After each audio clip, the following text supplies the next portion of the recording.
दोस्तों नमस्कार, मैं हूं राकेश कुमार। आप देख रहे हैं मत अभिमत। मित्रों, कल हमने एक वीडियो दिया था बेतिया राज के विषय में कि किस तरह जो अधिनियम बनाकर बिहार सरकार ने बेतिया राज के परिसंपत्तियों को अपने पास ले लिया है, उस विधेयक के खिलाफ, उस अधिनियम के खिलाफ बाज़ाब्ता पटना हाईकोर्ट में एक केस दर्ज किया गया है, जिसकी सुनवाई 21 तारीख को है। और उसमें हमने ये बताया था कि कैसे महाराजा हरेंद्र किशोर सिंह, जो बेतिया राज के अंतिम राजा थे, उन्होंने अपने मृत्यु के पहले एक वसीयत की थी। जबकि अधिनियम में ये कहा जा रहा है, जो बनाया गया था बिहार सरकार द्वारा, उसमें ये कहा गया कि अंतिम राजा महाराज हरेंद्र किशोर सिंह निर्वसीयत उनकी मृत्यु हुई थी, और इसी को चैलेंज करते हुए ये मामला दर्ज हुआ है। इस पर हमने विस्तृत रिपोर्ट दी थी कि कैसे वसीयत हुआ, और उस वसीयत को इलाहाबाद सिविल कोर्ट ने सही करार देते हुए युवराज रमणी सिंह को बेतिया राज का उत्तराधिकारी घोषित किया था। बाज़ाब्ता उनकी ताजपोशी हुई थी, और ये मामला आया था, जो मूल वाद इस मामले को लेकर जो ओरिजिनल केस हुआ था इलाहाबाद कोर्ट में 428/1938, उसमें ये सारी चीज़ें हैं जिस पर विस्तृत रूप से आपको कल हमने बताया था। और यह भी बताया था कि इसके खिलाफ जो उस केस में 11 नंबर प्रतिवादी थे, जिनका नाम था भगवती प्रसाद सिंह, उन्होंने बाज़ाब्ता 1938 के कोर्ट के उस फैसले के विरुद्ध डिस्ट्रिक्ट जज इलाहाबाद के यहाँ मामला दायर किया था, जो खारिज कर दिया गया था। और उन्होंने जो केस किया था उसकी याचिका संख्या थी, फर्स्ट अपील संख्या 357/1947। यह जो ऑर्डर था यह 30/7/1949 को आया था, और यह केस खारिज हो गया था।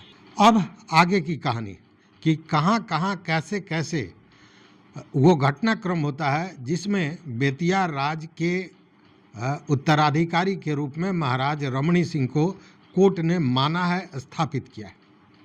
आगे की घटना देखते हैं कि जब यह मामला जो भगवती प्रसाद सिंह ने दायर किया था इलाहाबाद डिस्ट्रिक्ट जज के यहाँ, वो खारिज हो गया, तो उनके पुत्र राधा कृष्ण सिंह सुप्रीम कोर्ट चले गए, लेकिन इसके खिलाफ नहीं गए।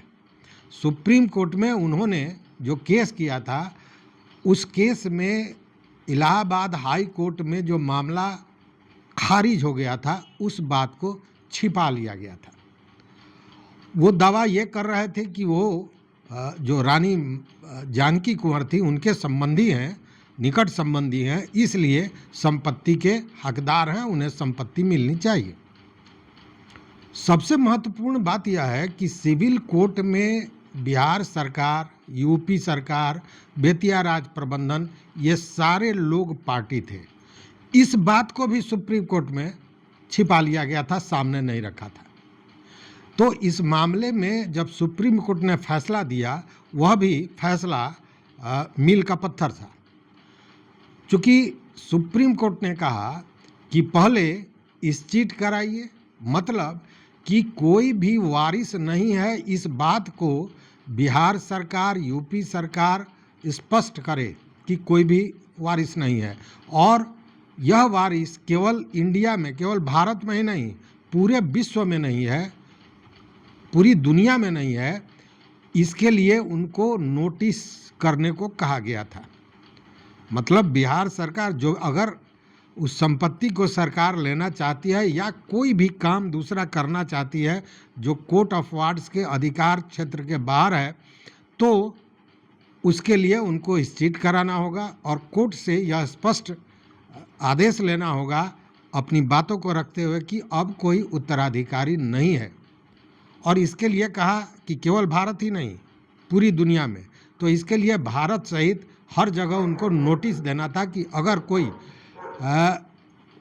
मान लीजिए कि वारिस है तो वो आवे, अपना दावा करे और अपनी दावा को स्पष्ट करे। लेकिन यहाँ जो बिहार सरकार ने यह अधिनियम बनाया उसमें कोई भी नोटिस नहीं किया गया है, न भारत में न भारत के बाहर। मतलब कि यहाँ पे सुप्रीम कोर्ट ने जो आदेश दिया था उसकी अवहेलना हुई है, पहली बात। दूसरी बात, इस चीट करके यह भी स्पष्ट नहीं किया गया है कि कोई उत्तराधिकारी नहीं है। केवल अधिनियम में यह लिख दिया गया है कि वह निर्वसियत, उनकी मृत्यु हुई थी महाराजा हरेंद्र किशोर की, और उनको कोई संतान नहीं था। यह तो इतिहास के पन्नों में है, यह जग जाहिर है। तो संतान नहीं था और निर्वसियत चले गए, मतलब कि कोई उत्तराधिकारी नहीं। यही समझाने की कोशिश शायद इस अधिनियम में की गई है। ये जो सुप्रीम कोर्ट ने आदेश दिया उसमें एक और बड़ी अहम बात कही थी, और वह भी बड़ा महत्वपूर्ण है। वो ये कहा था कि को स्टेटस बनाए रखा जाए, मतलब यथा स्थिति में अभी बनाए रखी जाए तब तक जब तक यह प्रूफ नहीं कर दिया जाता है कि कोई वारिस, कोई उत्तराधिकारी नहीं है। इस बीच में कोई दूसरी कार्रवाई नहीं की जा सकती है। को स्टेटस, सीधा सुप्रीम कोर्ट का यह ऑर्डर था। अब प्रश्न उठता है कि जब सुप्रीम कोर्ट ने इस तरह का ऑर्डर दिया था कि को स्टेटस बनाए रखना है, तो उसके बाद इस तरह का अधिनियम बनाकर बिहार सरकार ने इसे अपने अधीन कैसे ले लिया। और इसी के चलते कहा जा रहा है कि न्यायालय के आदेशों की अवमानना की गई है और यह अधिनियम गैर कानूनी है। आपने सुना होगा कितने ही राजघरानों में धन दौलत और सत्ता को लेकर षड्यंत्र चलता रहता था। इतिहास के अगर आप छात्र रहे हों या इतिहास की कहानियाँ पढ़ी हों तो आपने इस तरह की कई कहानियाँ देखी होंगी, सुनी होगी। कहीं ना कहीं ऐसी स्थिति इस मामले में भी थी, और यह देखने को मिलता है जो दुर्घटना हुई थी 1978 में इलाहाबाद सिविल कोर्ट में। जी हाँ, इलाहाबाद सिविल कोर्ट में एक अग्निकांड हुआ था, और उस अग्निकांड में जो मूल दस्तावेज जो महाराज रमणी सिंह ने, युवराज रमणी सिंह ने केस किया था 428/1938, उसके सारे दस्तावेज जल गए थे। और उस समय जो लोग बताते हैं वहाँ के कि उस समय यह चर्चा चली थी कि यह जला नहीं है, बाज़ाब्ता एक षड्यंत्र के तहत जलाया गया है। हालांकि इस पर एक जांच कमेटी बैठी थी और जांच का रिपोर्ट भी आया था। उस जांच की रिपोर्ट को भी आपको बताते हैं, चूँकि वह जांच का रिपोर्ट भी एक बड़ा सबूत और एक बड़ी घोषणा है कि उत्तराधिकारी बेतिया राज का है। अब देखिए, यह जो लेटर है यह जांच रिपोर्ट है। इसमें देखिए क्या कहा गया है। इसमें न्यायालय, सेंट न्यायालय एसी जज, विषय है न्यायालय एडीसी जज मूसा 428/1838 युवराज रमणी सिंह आदि बनाम देश secretary state of India council of London की जांच रिपोर्ट। जांच रिपोर्ट में कहा गया है कि राजकुमारी बीना सिंह उर्फ पूर्णिमा कुंवर पुत्री स्वर्गीय महाराज रमणी सिंह जी बेतिया राज द्वारा शिकायत के निस्तारण हेतु रिकॉर्ड रूम दीवानी के इंचार्ज द्वारा जांच की गई।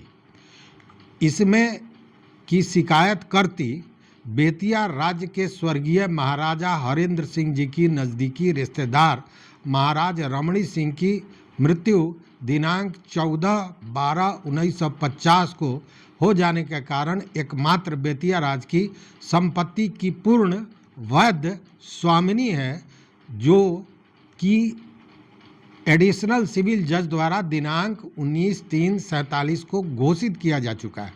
इस जांच रिपोर्ट में भी यह बात लिखी है।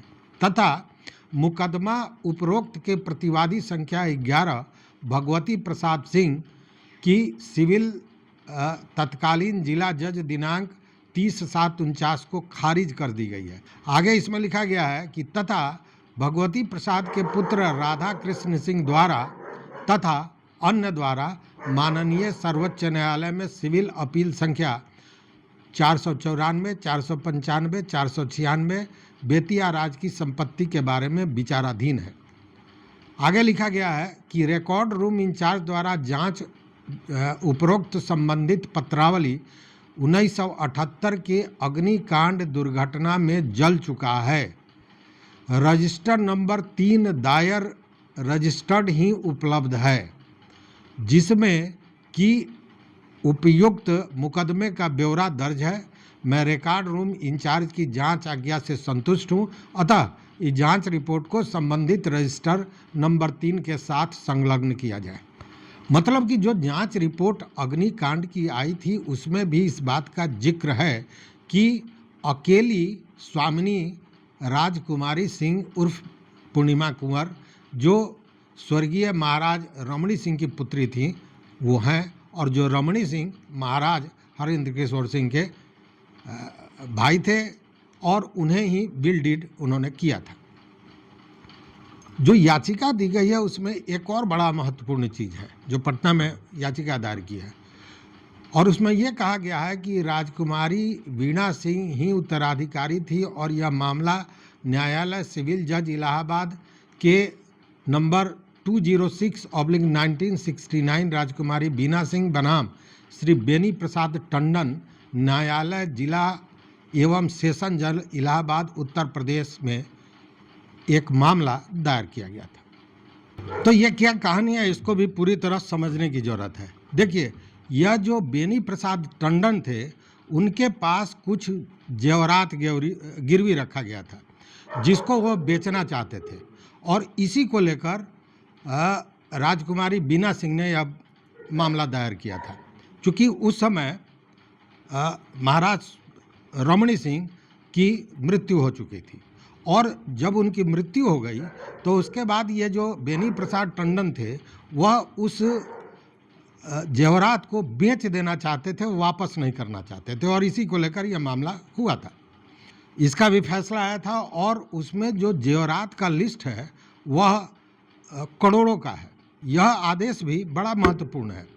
इस आदेश में लिखा है, आप देख रहे होइएगा, कि प्रतिवादी राजकुमारी वीणा सिंह उर्फ पूर्णिमा कुंवर रियासत बेतिया के स्वर्गीय पिताजी द्वारा रखे गए गिरवी जेवरात को किसी को न बेचें। यह वादिनी द्वारा स्वर्गीय महाराज रमणी सिंह पुत्र स्वर्गीय महाराज बेतिया महेंद्र किशोर सिंह की जी का मृत्यु दिनांक 14/12/1950 का मृत्यु प्रमाण पत्र जारी कलेक्टर बेतिया बिहार दिनांक 10/6/60 तथा गिरवीनामा व रुपया अदायगी रसीद तथा प्रतिवादी श्री बेनी प्रसाद की स्वीकृति के आधार पर वादिनी के स्वर्गीय पिताजी द्वारा गिरवी रखे लिस्ट के मुताबिक जेवरात जांच करवाकर समस्त जेवरात असली है वादिनी को वापस करें। वादिनी का वाद सब्याय डिक्री किया जाता है। यहाँ भी बजाबता कोर्ट ने लिखा है कि जो बीना देवी उर्फ पूर्णिमा कुंवर है वह उत्तराधिकारी हैं, वही स्वामिनी है, एकमात्र स्वामिनी। तो इस तरह से कई मामले सामने आते हैं। मतलब अगर स्वामिनी है तभी तो उनको जो महाराज ने गिरवी रखा था जेवरात, उसको वापस करने की बात की जा रही है। यह भी पॉइंट बहुत महत्वपूर्ण है और इसको बड़ी संजीदगी से ये जो याचिका दायर किया गया है उसमें रखा गया है। मतलब कोर्ट के कई फैसले ऐसे हैं जो इस बात को स्पष्ट करता है, ताकीद करता है कि वैध उत्तराधिकारी महाराज रमणी सिंह और उनके बाद उनकी पुत्री वीणा सिंह उर्फ पूर्णिमा कुंवर हैं। ये कोर्ट ने कई जगह इसको स्पष्ट किया है। एक और भी बड़ा महत्वपूर्ण मामला है और यह गौर करने वाला मामला है।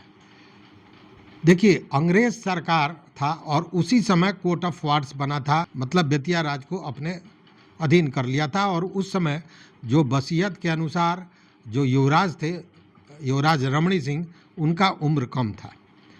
मैंने आपको पूर्व में भी बताया था कि कोर्ट ऑफ वार्ड्स का काम यह भी था कि अगर वारिस नाबालिग है तो उसके शिक्षा दीक्षा के, उसके प्रशिक्षण की सारी व्यवस्था कोर्ट ऑफ वार्ड्स को करनी थी।